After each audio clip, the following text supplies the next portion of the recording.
ఏకాదశి వ్రతం ఎందుకు కష్టం? మీ అబ్బాయికి ఉద్యోగం వస్తుంది, సత్యనారాయణ వ్రతం చేస్తాడు. మీ అమ్మాయికి పెళ్ళి అవుతుంది, ఈ వ్రతం చేస్తారు.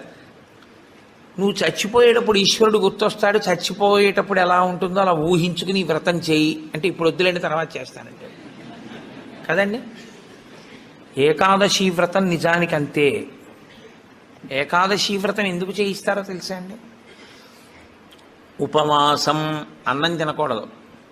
అన్నం తినకపోవడం కాదు, అన్నాన్ని పచనం చెయ్యడానికి కావలసిన సంభారములను స్పృశించి పచన ప్రయత్నమునందు నిమగ్నము కాకూడదు.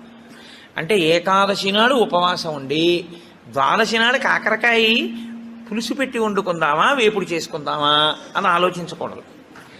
ద్వాదశి పారణ కోసం ఏకాదశి నాడు కాయగూరలు తరుక్కోకూడదు. ద్వాదశి నాటికి పనికొస్తుందని ఇవాళ పప్పు నానపోయి